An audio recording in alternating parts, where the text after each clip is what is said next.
नमस्कार, आप देख रहे हैं के चैनल और मैं हूं आपके साथ सपना ठाकुर। खबरों में आगे बढ़ने से पहले एक नजर डाल लेते हैं आज की सुर्खियों पर। हेडलाइंस पावर्ड बाय के न्यूज साप्ताहिक समाचार पत्र, जो रखे आपको आगे। को स्पॉन्सर्ड बाय स्वर्णाभा ज्वेलर्स, जो दे 100% शुद्धता की गारंटी। ब्लूमिंग वैली, जो आपके अपनों तक पहुंचाए आपका प्यार।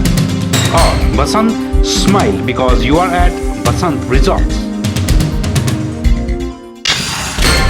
कांग्रेस के कार्यकाल में विकास कार्य पड़े हैं ठप, प्रदेश सरकार से लोगों का मोह हुआ भंग। सुंदरनगर में आयोजित पत्रकार वार्ता में बोले भाजपा प्रदेश प्रवक्ता अजय राणा। नेशनल हाईवे 21 पर पेश आया दर्दनाक हादसा, गहरी खाई में लुढ़की जीप, एक की मौत दूसरा घायल।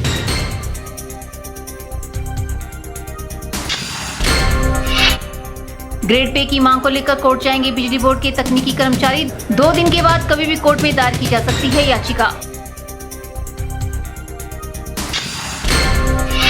और बद्दी में विधायक के फोन पर 1 घंटे में कार्यालय पहुंची तहसील कल्याण कार्यालय की महिला अधिकारी, ग्रामीणों ने कार्यालय से नदारद रहने के लगाए थे आरोप। सुंदरनगर का विकास कांग्रेस राज में ठप हुआ है, यह कहना है भाजपा प्रदेश प्रवक्ता अजय राणा का। सुंदरनगर में आयोजित पत्रकार वार्ता के दौरान अजय राणा ने कहा कि कांग्रेस सरकार के पिछले 4.5 वर्ष में सुंदरनगर में विकास के नाम पर लोगों के साथ छल किया गया है। सुंदरनगर में भाजपा प्रदेश प्रवक्ता अजय राणा ने पत्रकार वार्ता का आयोजन कर प्रदेश सरकार पर जमकर प्रहार किया। अजय राणा ने कहा कि आज विधानसभा क्षेत्र की सड़कों की हालत खस्ता है, जिसका जीता जागता सबूत चाय का डोरा सड़क है। उन्होंने कहा कि प्रदेश सरकार ने बेरोजगारों को भत्ते के नाम पर ठगा है। यहाँ शिक्षण संस्थान खोले गए हैं, लेकिन बावजूद इसके अध्यापकों की नियुक्ति करना वे भूल गए हैं, जिससे शिक्षा व्यवस्था चरमरा गई है। लोग आजकल गर्मियों में पानी की भारी कमी से परेशान है। राणा ने कहा कि लोगों का अब इस सरकार से मोह भंग हो गया है। एक और जहां सीपीएस सत्ता का सुख भोग रहे हैं, वही विकास कार्य ठप पड़े हैं। पिछले 4.5 वर्षों में सुंदरनगर का विकास नगण्य है और सुंदरनगर पिछड़ता जा रहा है। ये ठीक है कि यहाँ शिक्षण संस्थान खोले गए हैं, लेकिन उन संस्थानों में अध्यापक की इंफ्रास्ट्रक्चर बिल्कुल ना होने के कारण अध्यापक मौजूद नहीं है, शिक्षकों का स्थान खाली है। जब वो स्थान खाली रहेंगे तो बच्चों के भविष्य के साथ यहाँ खिलवाड़ हो रहा है और बच्चे नहीं पढ़ पा रहे हैं। और सड़कों की हालत देखें तो सड़कों का अभी हाल ही में लोगों ने भी मुद्दा उठाया है, लोग भी मिले हैं, लोगों में आम चर्चा भी है। और रोज़ जो एम्प्लॉइज़ जिन्होंने रोज़ स्कूल में आना है, अब हम यहाँ का एक महत्वपूर्ण रोड जिसमें सुंदरनगर विधानसभा क्षेत्र का, इसमें सर्कल अगर यहाँ से बना है, सुंदरनगर से निकलते हुए पुंग से जब हम जाते हैं तो चाह कटोरा, कांगड़ू, सुमाउन, तलेली, इस रोड की जो हालत है, यहाँ के गाड़ी वालों की बात करें, टैक्सी वालों की बात करें, उनकी जो टैक्सी की मेंटेनेंस है, उतना जितना वो कमाते नहीं उतना उनकी मेंटेनेंस पे खर्च होता है। रोज़ यहाँ से हमारे यहाँ शिक्षक यहाँ से जिनकी अपॉइंटमेंट वहाँ हुई है, सुंदरनगर से जाते हैं तो उनकी हालत जो उनको थकान है, सवेरे गाड़ी पे जाएंगे, वहाँ तक धक्के खाते खाते वहाँ पहुँचते हैं, दिन भर उनको बच्चों को पढ़ाना, फिर वापस आना। और टैक्सी वालों की गाड़ियों की हालत पतली, रोड का कम है। हालांकि इतनी गर्मी नहीं पड़ी, बारिश हो रही है, लगातार इतनी गर्मी महसूस नहीं, 2-3 दिनों से थोड़ी गर्मी पड़ी है, लेकिन पानी की हालत पूरी विधानसभा क्षेत्र में, चाहे सलापड़ की बात करें, भोजपुर की बात करें, हम तरेली की बात करें, इन हर जगह पानी की दिक्कत है। और सीधा सीधा पानी खड्डों से उठाया गया और कीचड़ है उसमें कीटाणु, कीट, ये सारी चीज़ें, कीड़े वहाँ निकल रहे हैं। उसको कोई प्रोसेस नहीं किया जा रहा है पानी को, हालांकि वो प्रोसेस होना चाहिए था। उससे बीमार हो रहे हैं लोग, पानी की किल्लत है, पानी मिल नहीं रहा है। इसमें आईपीएच विभाग चरमरा गया है, पानी की व्यवस्था पूरी चरमराई है। इसकी भी सीधी जिम्मेवारी यहाँ के विधायक को है, चीफ पार्लियामेंट्री सेक्रेटरी को है, वो लोगों की पानी की व्यवस्था भी ठीक करें। उन्होंने कहा कि आगामी विधानसभा चुनाव में भाजपा 60+ का आंकड़ा पूरा करेगी। के चैनल के लिए सुंदरनगर से विजय शर्मा की रिपोर्ट।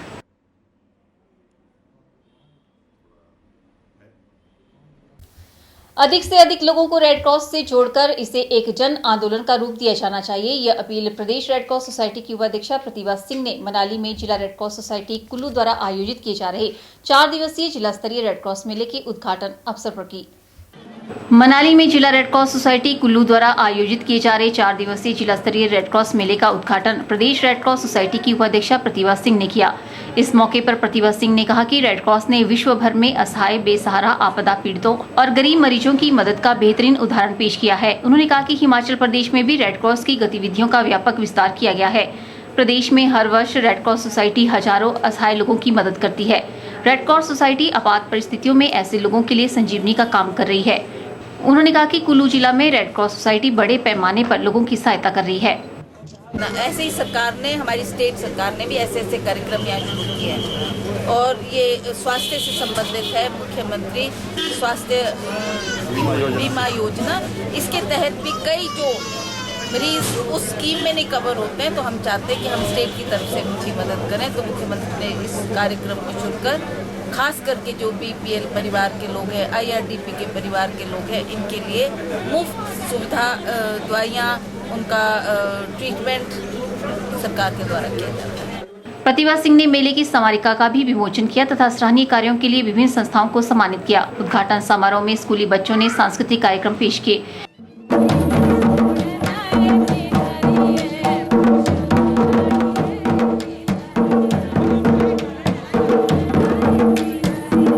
इससे पहले प्रतिभा सिंह ने माल रोड और रामबाग में विभिन्न विभागों और संस्थाओं द्वारा लगाए गए स्टॉलों का उद्घाटन भी किया।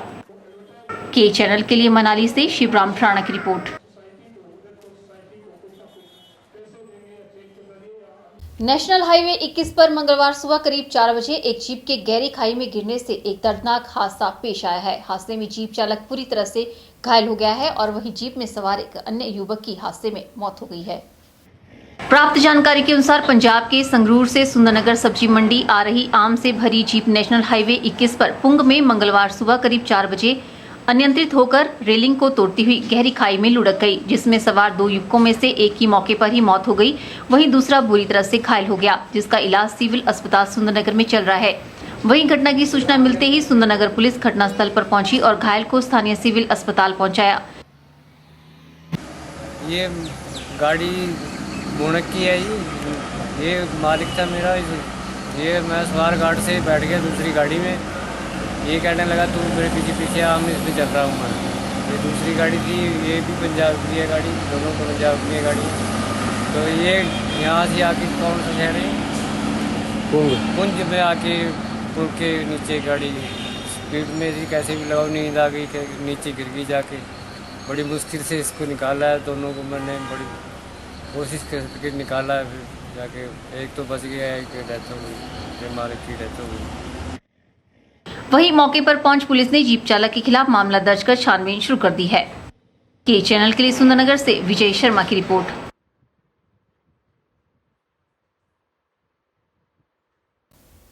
हिमाचल प्रदेश में प्रधानमंत्री उज्ज्वला योजना की शुरुआत सोलन से केंद्रीय पेट्रोलियम एवं नेचुरल गैस मंत्री धर्मेंद्र प्रधान द्वारा 8 जून को की जाएगी। इस मौके पर केंद्रीय स्वास्थ्य मंत्री जगत प्रकाश नड्डा भी सबका साथ सबका विकास योजना के अंतर्गत मौजूद रहेंगे।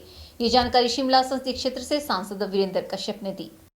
मंत्री के कार्यक्रम के लिए सोलन के ऐतिहासिक ठोडो मैदान में विशाल पंडाल लगाया जा रहा है। जानकारी के अनुसार 10 लाख की लागत से मंच तैयार किया गया है।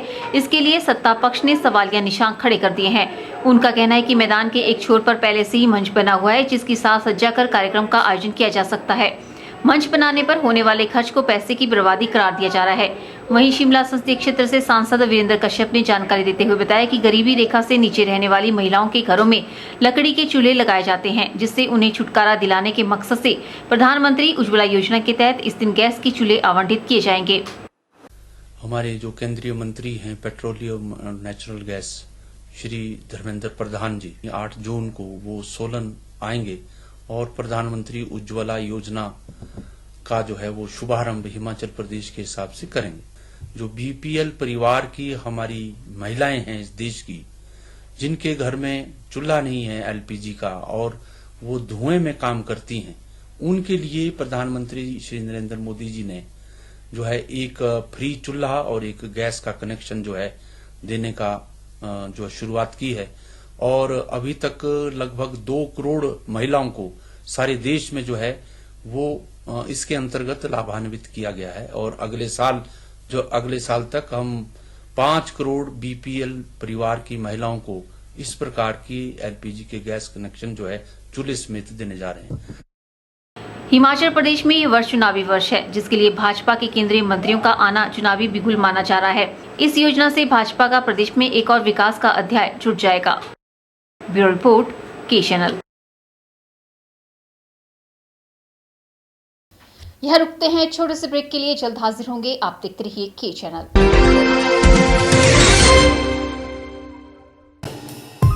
Sachdeva college Mandi, the premier institute for competitive exam preparation since 2000.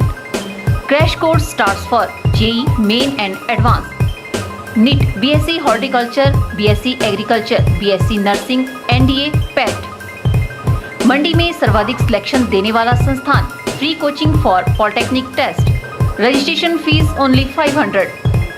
Special offers, discount in fee. Coaching is also available for forthcoming exams.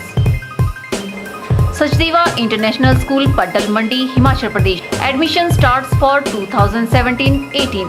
Sachdeva International School, Johata Bazar, Town Mandi. Playway with crèche. Admission also starts Prabhudyal Memorial Polytechnic, a unit of Sachdeva College, Mandi.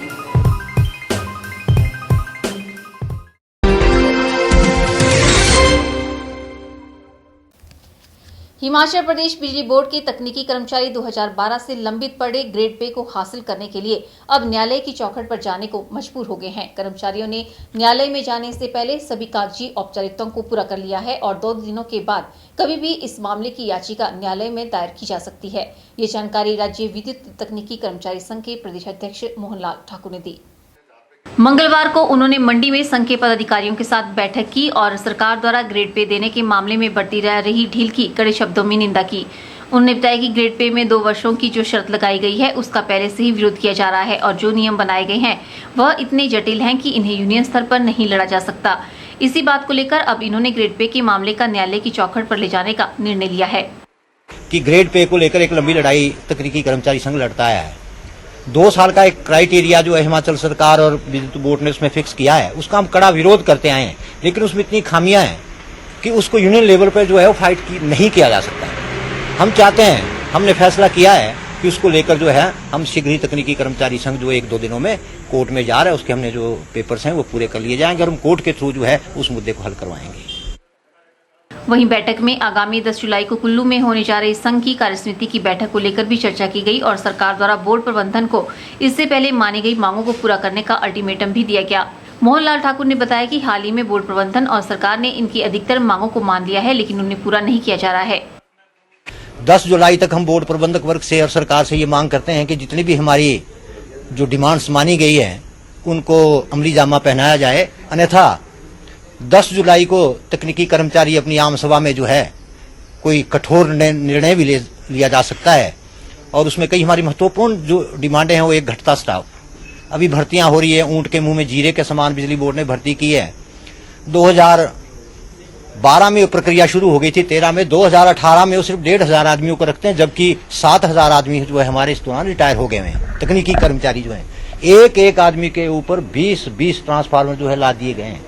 और अधिकारी देखिए आप, 23 chief engineer, कोई ऐसी कम नहीं, कोई एक्सियन कम नहीं, कोई एसडीओ कम नहीं, सिर्फ तकनीकी कर्मचारी जो हैं वो आज एक आदमी जो है वो 20 आदमी को काम देख रहा है। इस पे भारी रोष तकनीकी कर्मचारी संघ में जो है व्याप्त है। इन्होंने चेताया है कि अगर 10 जुलाई से पहले मांगों को पूरा नहीं किया गया तो फिर आगामी आंदोलन की रूपरेखा तैयार की जाएगी। ब्यूरो रिपोर्ट, के चैनल। सरकारी स्कूलों में प्राथमिक शिक्षकों से टीजीटी, पीजीटी व सभी वर्ग के शिक्षकों को हर रोज टीचर डायरी लिखना अनिवार्य होगा। इसमें अध्यापकों को अपने लेसन प्लान तैयार करने होंगे और प्रतिदिन इसे मेंटेन करना होगा। ऐसे में यदि कोई भी अध्यापक टीचर डायरी लिखने में कोताही बरतता है तो उसके खिलाफ कार्रवाई की जाएगी। शिक्षा विभाग ऐसे आदेश स्कूलों को जारी कर चुका है। ऐसे में स्कूलों में पढ़ाने वाले अध्यापकों को टीचर डायरी लिखनी ही होगी। इसके साथ ही विभाग ने स्पष्ट किया है कि स्कूलों में इंस्पेक्शन के दौरान शिक्षकों की डायरी चेक की जाएगी। इस दौरान यदि शिक्षकों की डायरी अपडेट नहीं पाई गई तो ऐसे शिक्षकों पर कार्रवाई तय है। उच्च शिक्षा विभाग के निदेशक डॉक्टर BL विंटा का कहना है कि विभाग इस संबंध में स्कूलों को आदेश जारी कर चुका है। सभी शिक्षकों को टीचर डायरी लिखनी होगी और इसमें अपने डे टू डे के लेसन प्लान डालने होंगे। टीचर डायरी लिखने को लेकर स्कूल प्रवक्ता अपनी आपत्ति जता चुके हैं। प्रवक्ताओं का कहना है कि स्कूलों में टीचर डायरी TGT, JVT व अन्य दूसरे वर्ग के लिए जरूरी हो सकती है, लेकिन 11वीं और 12वीं कक्षाओं को पढ़ाने वाले प्रवक्ताओं को टीचर डायरी लिखने की जरूरत नहीं है। स्कूल शिक्षा बोर्ड द्वारा 1986 से ही NCERT के पाठ्यक्रम को लागू किया गया है। इसके अंतर्गत पूरे पाठ्यक्रम का वर्गीकरण किया गया है। इस वर्गीकरण के आधार पर ही नियमों के तहत प्रवक्ता पाठ्यक्रम को पूरा करते हैं। वर्गीकरण के आधार पर पूरे पाठ्यक्रम को यूनिटों में बांटा गया है। किस यूनिट से पेपर में कितने अंक का प्रश्न पूछा जाएगा और प्रवक्ताओं को कितने समय में कितना पाठ्यक्रम पूरा करना है, यह सब NCERT ने अपने नियमों के तहत निर्धारित किया है। ऐसे में प्रवक्ताओं को अलग से टीचर डायरी लिखने की कोई आवश्यकता नहीं है। प्रवक्ता वर्ग का तर्क है कि स्कूलों में डायरी की व्यवस्था स्नातक अध्यापकों के लिए है, जहां पर टर्म सिस्टम है और इसके तहत अध्यापकों को अपने तरीके से प्लान तैयार कर डायरी पर दर्शाना पड़ता है। ब्यूरो रिपोर्ट के चैनल। फिलहाल वक्त तो चला है एक और ब्रेक का, मिलते हैं ब्रेक के बाद।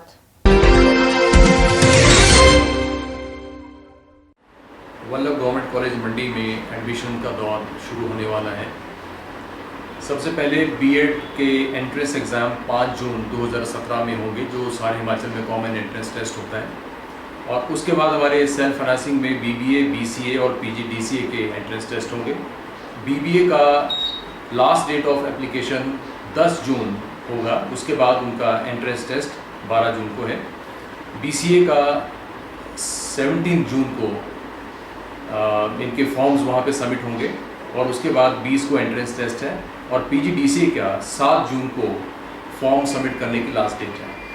हमारे इस साल हमारे महाविद्यालय में सरकार की तरफ से 5 नए सब्जेक्ट्स इंट्रोड्यूस किए गए हैं: painting, sculpture, psychology, applied arts, tours and travel. इनमें हमारे पास स्टाफ ने भी ज्वाइन कर लिया है, तो इसमें स्टूडेंट्स फाइन आर्ट्स के जो सब्जेक्ट हैं उनको वोकेशनल तौर पे भी वो सीख सकते हैं और अपनी एम्प्लॉयबिलिटी को इंश्योर कर सकते हैं।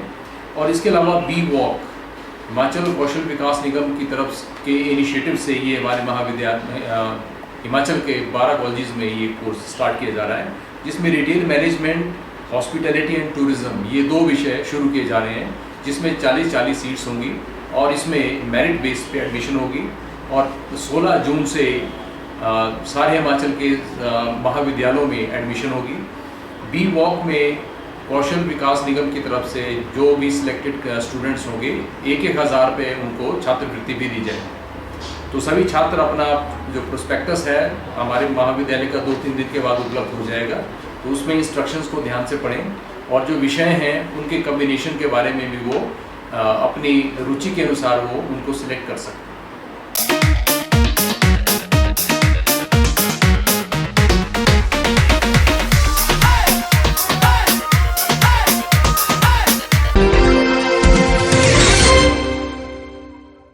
गर्ल्स स्कूल मंडी में शिक्षा विभाग के द्वारा 2 दिवसीय कार्यशाला का आयोजन किया जा रहा है। इस कार्यशाला का शुभारंभ खंड परियोजना अधिकारी नरेश राण ने किया। कार्यशाला में सदर 1 के अंतर्गत आने वाले स्कूलों के SMC प्रतिनिधि व पंचायत प्रतिनिधि भाग ले रहे हैं। Government girls senior secondary school में शिक्षा विभाग के द्वारा 2 दिवसीय कार्यशाला का आयोजन किया जा रहा है। इस कार्यशाला में सदर 1 के अंतर्गत आने वाले स्कूलों के SMC प्रतिनिधि व पंचायत प्रतिनिधि भाग ले रहे हैं। कार्यशाला में school development program, social audit, SMC कार्यप्रणाली, विद्यार्थी के लर्निंग लेवल के बारे में चर्चा की जा रही है। खंड परियोजना अधिकारी नरेश राणा ने बताया कि शिक्षा विभाग व उपायुक्त मंडी के निर्देशानुसार कम्युनिटी पार्टिसिपेशन के द्वारा विद्यार्थी का विकास करना है, ताकि वह जीवन में शिक्षित होकर अपने जीवन के उद्देश्य को प्राप्त कर सके। इसी उद्देश्य से स्कूल में खंड स्तरीय कार्यशाला का आयोजन किया जा रहा है। उन्होंने आशा व्यक्त की कि प्रतिभागी ग्राउंड लेवल पर अपने ज्ञान का सही उपयोग करेंगे, ताकि ये कार्यशालाएं सार्थक हो सकें। सदर खंड 1 के अंतर्गत 2 दिवसीय कार्यशाला जो है वो हमारे Adarsh government girls senior secondary school Mandi में आयोजित की जा रही है। यह कार्यशाला 2 दिन चलेगी, 6 तारीख को और 7 तारीख को। इस कार्यशाला में जो स्कूल हमने कवर किए हैं वो अपर प्राइमरी के आज 21 आउट ऑफ 42, और प्राइमरी स्कूल में से जो 74 हैं उसमें 35 स्कूल आज इनवाइट किए हुए हैं। इन स्कूलों में से जो एसएमसी प्रधान है या उस पंचायत का जो प्रधान है, ये लोग इसमें भाग लेंगे। इस कार्यशाला का जो थीम है, जो उद्देश्य है, वो है शिक्षा संवाद। कि इस शिक्षा संवाद का केंद्र बिंदु स्कूलों में पढ़ रहा बच्चा है। इन लोगों को आरपीस के माध्यम से जो ट्रेनिंग दी जाएगी, इस ट्रेनिंग से ये उस इलाके में जाकर के मैसेज देंगे कि किस तरह से पंचायत, पीआरआईस, एसएमसी और स्कूल प्रबंधन, ये तीनों मिलकर के विद्यार्थी के विकास और उसका लर्निंग लेवल बढ़ाने के लिए क्या योगदान दे सकते हैं, और साथ ही कौन कौन सी कमियां कहां पर है उसके ऊपर चर्चा होगी। और इस कार्यशाला में जो प्रतिभागी हैं, कुछ लोग अच्छे लोग हैं, एक्सपीरियंस लोग हैं, ये भी अपने जो यूनिक एक्सपीरियंसेस हैं वो शेयर कर सकते हैं, ताकि इनके एक्सपीरियंस से जो दूसरे स्कूल के जो प्रधान है, एसएमसी प्रधान है या पंचायत प्रधान है, वो उनसे सीख सके और अपने इलाके में जाकर के, अपने एरियाज़ में जाकर के उसको इम्प्लीमेंट कर सके। और शिक्षा संवाद की जो देन है, this is the you see very intelligent product of the mind of deputy commissioner Mandi. और उन्होंने कहा है कि जो शिक्षा संवाद है ये 4 चरणों में मुकम्मल कराया जाएगा। पहला संवाद जो होगा वो FA1 एग्जामिनेशन के बाद होगा, और उसी तरह से दूसरा शिक्षा संवाद जो है वो FA2 के बाद होगा, और उसके बाद SA1 के बाद होगा, और उसी तरह से जो है अगला जो है वो SA2 के बाद होगा, ताकि स्कूलों में जो पढ़ रहे बच्चे हैं किस तरह से जो है उनका लर्निंग लेवल बढ़ाया जाए, उनका अंडरस्टैंडिंग लेवल बढ़ाया जाए, हमारे परीक्षा परिणाम जो हैं वो बेहतर आए, कोई बच्चा E ग्रेड में पास ना हो और कोई भी बच्चा जो है वो पढ़ाई में फिसडी ना रह जाए। उसके लिए ये सारा प्रयास जो है वो किया जा रहा है।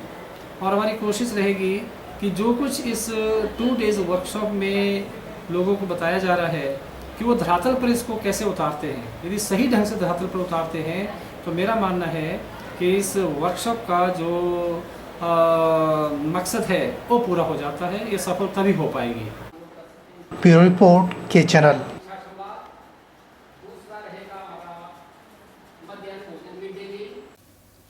दून विधायक के एक फोन कॉल पर बद्दी के तहसील कल्याण कार्यालय की महिला अधिकारी 1 घंटे में दस्तक दे गई। दरअसल महिला अधिकारी के कार्यालय से नदारद रहने को लेकर पंचायत की युवतियों का एक प्रतिनिधिमंडल विधायक से मिला था और उन्होंने शिकायत की थी, जिस पर विधायक रामकुमार चौधरी ने फोन पर महिला अधिकारी से बात की।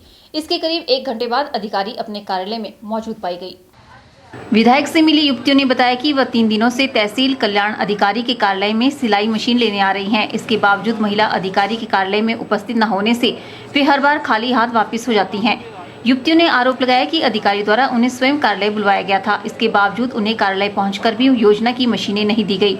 नालागढ़ पंचायत प्रधान एसोसिएशन के अध्यक्ष पोलाराम चौधरी ने कहा कि अधिकारी को अपनी जिम्मेवारी को सही से निभाना चाहिए। कार्यालय को लोगों की सुविधा के लिए खोला गया है, न कि अधिकारी की सहूलियत के लिए। उन्होंने कहा कि पूर्व में भी कई लोग अधिकारी के कार्यालय से बाहर रहने को लेकर शिकायतें कर चुके हैं।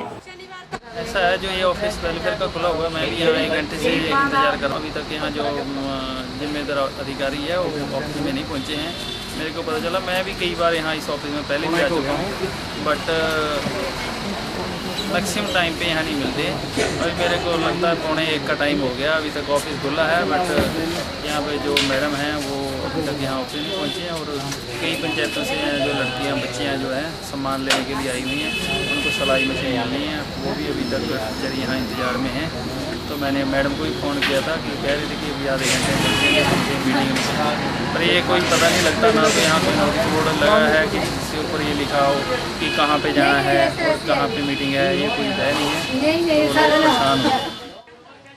हैरत की बात है कि तहसील कल्याण अधिकारी के कार्यालय में मौजूद पीएन द्वारा सभी को यह हवाला दिया जा रहा था कि अधिकारी मीटिंग के सिलसिले में सोलन गई है। लोगों का आरोप है कि अधिकारी आए दिनों इसी प्रकार के बहाने लगाकर बीवीएन में ही रहती है। कार्यालय में महिला अधिकारी के न आने से स्थानीय लोगों को भारी परेशानी का सामना करना पड़ता है। के चैनल के लिए बद्दी से नंदलाल ठाकुर की रिपोर्ट। यहाँ रुकते हैं एक और ब्रेक के लिए। ब्रेक के बाद भी खबरों का सिलसिला यूं ही जारी रहेगा। आप देखते रहिए के चैनल।